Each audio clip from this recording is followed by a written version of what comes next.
ज्ञान गंगा चैनल के इस कार्यक्रम में आके मुझे हार्दिक प्रसन्नता हो रही है।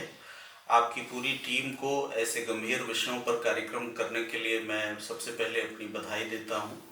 समाज जिन स्थितियों से गुजर रहा है, नई शताब्दी में वैज्ञानिक अनुसंधानों की बदौलत तकनीक के दानवाकार रूप लेते हुए उसके तमाम सारे समाज के हिस्सों पर पड़ने वाले प्रभावों के बारे में बहुत सारा चिंतन हो रहा है। बहुत सारे नए अनुभव निकल के सामने आ रहे हैं, लेकिन अभी समेकित रूप से मेरी जानकारी में कम से कम अपने देश में कोई ठोस काम इस पर नहीं हुआ है। और लोगों के बीच में ये एक बड़ी चिंता है कि क्या आने वाले समय में साहित्य की प्रासंगिकता बिल्कुल समाप्त हो जाएगी। जिस तरह से हिंदी पत्रिकाओं की संख्या घटी है, उनका प्रसार रुका है, लोग मोबाइल पर ज़्यादा केंद्रित हो रहे हैं। पिछले दिनों मुझे पता चला कि हिंदी में लगभग 400 लघु पत्रिकाएं निकल रही थीं, जिसमें से अब बमुश्किल तमाम 150 पत्रिकाएं वजूद में रह गई हैं। और उसमें से भी काफ़ी लोगों ने अपने संस्करणों को पीडीएफ की शक्ल दे दी है। तो बाजार में तमाम बड़ी बड़ी पत्रिकाएं, जो बड़े समूहों की पत्रिकाएं थीं, जैसे ज्ञानपीठ प्रकाशन की पत्रिका नया ज्ञानोदय, पिछले 3-4 माह से लखनऊ में उपलब्ध नहीं है। बताया ये जा रहा है कि अब प्रिंट के केवल बहुत गिने चुने संस्करण छपते हैं, गिनी चुनी प्रतियां छपती हैं, और प्रमुख लोगों तक जाके इसके बाद सब लोग ऑनलाइन तकनीक पर ही निर्भर होते जा रहे हैं। तो क्या ये भविष्य में किसी बड़े परिवर्तन के संकेत हैं? समाज निश्चित रूप से, चूंकि ये पूरी प्रकृति ही परिवर्तनशील है, तो साहित्य की भूमिका तो जब तक मानव जीवन है तब तक साहित्य की भूमिका बनी रहेगी, क्योंकि साहित्य का मूल उद्देश्य ही है कि सबका हित। तो सबके हित की कल्पना के बिना संसार कैसे टिक सकता है, कैसे रह सकता है? इसको कोई भी विचारशील आदमी इस पर बड़े आराम से विचार कर सकता है, सोच सकता है। क्या अब साहित्य की भूमिका बदल रही है, उसका स्वरूप बदल रहा है? नई शताब्दी में, जैसा कि पहले चर्चा हो रही थी, पिछली शताब्दी के ही 2 दशक पहले यानी 1980 के आसपास ही तमाम सारे पाश्चात्य विचारकों की ऐसी घोषणाएं सामने आ चुकी थीं कि जिसमें कहा जा रहा था कि अब इतिहास का अंत हो जाएगा, कहानी का अंत हो जाएगा, कविता का अंत हो जाएगा। तो उस समय सारे लोग उसकी हंसी उड़ाते थे और कहते थे कि ये एक तरह से काल्पनिक सिद्धांत है, ऐसा होने वाला नहीं। लेकिन हम लोग 25-30 वर्षों में ही देख रहे हैं कि उस दूरदर्शी विचारक की बातें कितनी सही होती जा रही हैं कि अब हमारे सामने से जो हाथ में किताबों को, पुस्तकों को, पत्र पत्रिकाओं को लेकर पढ़ने का जो एक चाव था, जो एक शौक था, जो एक सलीका था, जो एक पूरी संस्कृति थी, उस संस्कृति के वजूद पर ही अब एक बहुत बड़ा प्रश्न चिन्ह लग गया है। और ये इसमें किसी तरह की नकारात्मकता पर ध्यान नहीं जाना चाहिए, बल्कि ये तकनीक का विस्तार और समय का परिवर्तन है। हमको इस नज़रिए से अगर हम देखेंगे तो हम समझते हैं कि उस विषय के साथ ज़्यादा न्याय कर पाएंगे। साहित्य बहुत पहले, आप जानते हैं कि हिंदी का अपना कोई काव्य शास्त्र नहीं है। विशेष रूप से पुराने संदर्भों में संस्कृत का जो काव्य शास्त्र रहा है या साहित्य शास्त्र रहा है, हम उसी पर निर्भर रहे हैं। आप सब जानते होंगे, आचार्य मम्मट का बहुत मशहूर श्लोक है कि कोई काव्य आखिर क्यों लिखता है, तो उसमें उन्होंने कुछ कारण गिनाए हैं कि काव्यम यशसे अर्थकृते व्यवहार विदे शिवेतर्क्षये कांता सम्मित उपदेश, क्या क्या। इसको हम लोग बहुत दिनों से जानते हैं कि साहित्य से हमको यश की प्राप्ति होती है, धन की प्राप्ति होती है, हमारा कल्याण होता है, और वो हमको पत्नी के समान हितकारी उपदेशों से समृद्ध करती है। तो क्या इन प्राचीन परिभाषाओं के अनुरूप आज का साहित्य, आज के पाठक की मनोदशा उन पुराने पैरामीटर्स पर, उन पुराने मानकों पर पूरी तरह खरी उतर रही हैं सारी बातें? तो जब हम इस पर विचार करते हैं तो हम देखते हैं कि बहुत बड़ा अंतर आया है।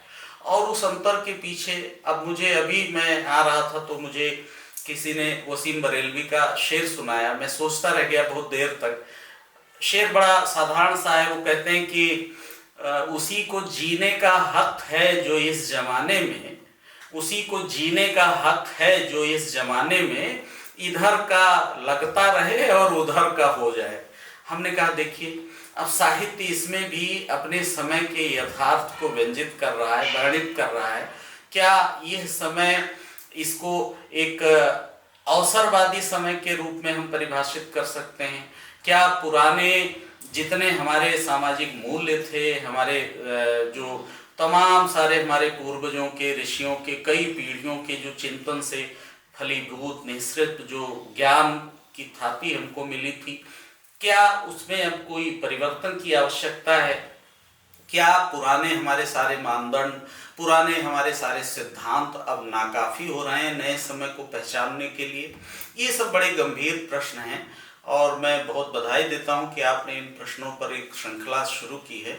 इस पर हम स्वयं उत्सुक हैं कि इस पर हमारे देश के जो अग्रिम पंक्ति के विद्वान लोग हैं, कवि लोग हैं, शायर लोग हैं, वो किस नज़रिए से इस परिवर्तन को देखते हैं। आने वाला समय, जाहिर सी बात है कि अभी हम 4G और 5G की तकनीक में चल रहे हैं, ये गुणात्मक रूप से भविष्य में बढ़ने वाली है। उस समय साहित्य की प्रासंगिकता या प्रिंटेड सामग्री की, मुद्रित सामग्री की कितनी उपयोगिता बचेगी समाज में, प्रासंगिकता कितनी बचेगी, ये सब बहुत बड़े यक्ष प्रश्न हैं जिनका ठीक ठीक उत्तर अभी किसी को भी नहीं मालूम। लेकिन जो परिवर्तन समाज में दिखाई पड़ रहा है चारों तरफ, वो हमारी आंखों के सामने है कि अब बड़े बड़े लेखकों के, जिनकी किताबें 5-5 हजार पहला संस्करण छपता था, वो बामुश्किल तमाम 500, और अभी तो हमने सुना कि अब कई बड़े प्रकाशन भी जो पहला संस्करण छाप रहे हैं वो 200-300 प्रतियों का छाप रहे हैं। उन सब की ये शिकायत है कि अब प्रिंटेड चीज़ों को कोई पढ़ना नहीं चाहता। अब सारी चीज़ें मोबाइल पर आ रही हैं, ऑनलाइन आ रही हैं, PDF में आ रही हैं। तो अब नई पीढ़ी विशेष रूप से उस तरफ जा रही है। वो ज़्यादा सुविधाजनक भी है, कहीं भी भेजने में, संप्रेषित करने में, चीज़ों को बहुत कम समय में अधिक लोगों तक पहुंचा देने के लिए।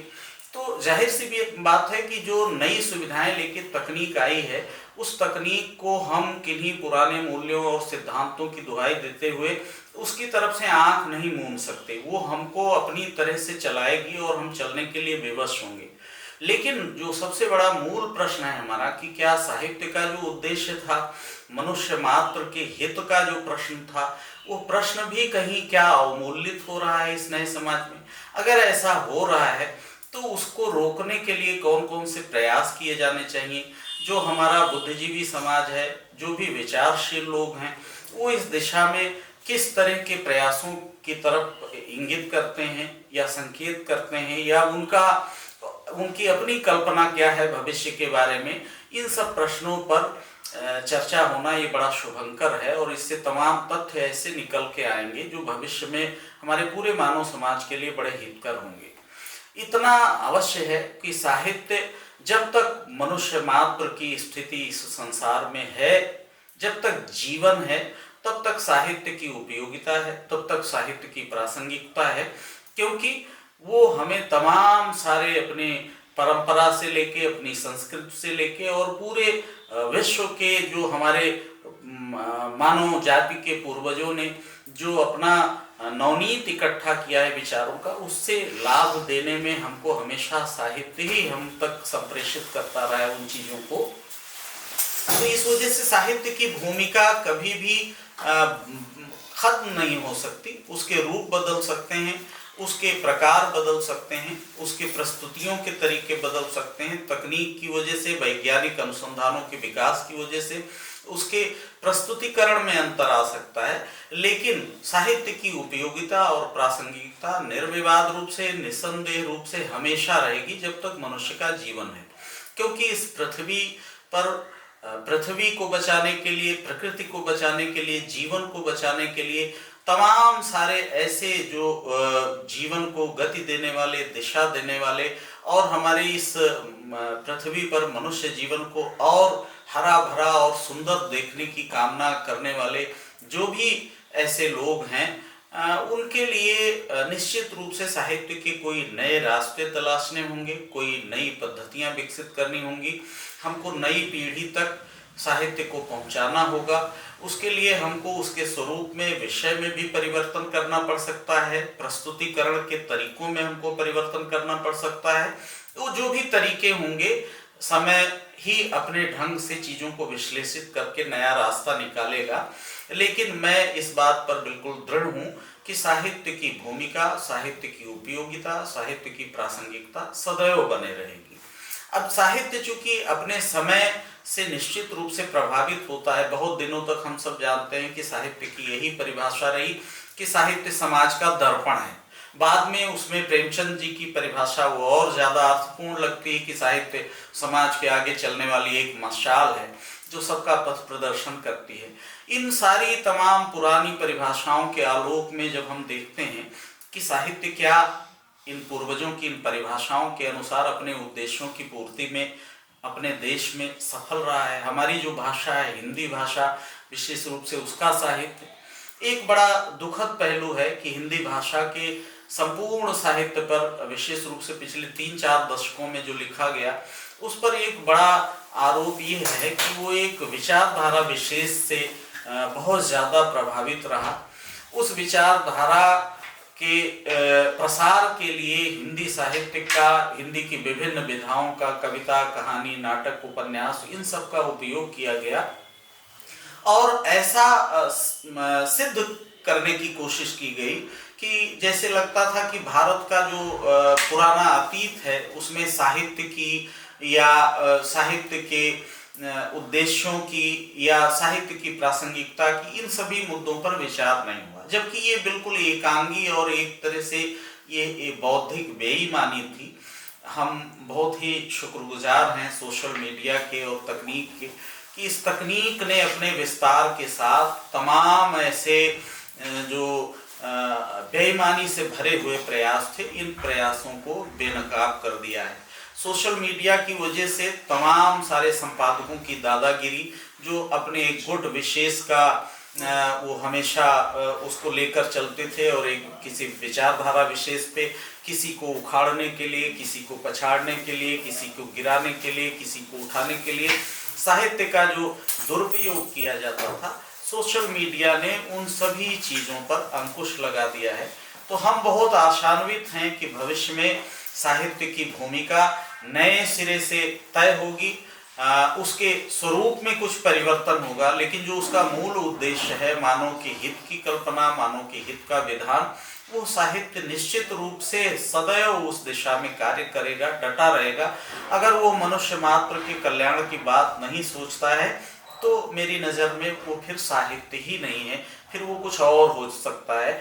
उसके तमाम सारी परिभाषाओं में लोकप्रिय साहित्य, मनोरंजक साहित्य, गंभीर साहित्य, जासूसी साहित्य, तमाम सारे विभाजन हो सकते हैं, लेकिन कुल मिला के जो अपने समय और समाज को प्रभावित करने वाला, अपने समय को अंकित करने वाला, यथार्थ की जटिलताओं के बीच में से कोई मनुष्य मात्र के लिए कोई एक सुगम रास्ता निकालने का जो साहित्य का पवित्र और पुनीत उद्देश्य था, मैं समझता हूँ कि साहित्य हमेशा उस उद्देश्य के लिए कार्य करता रहेगा।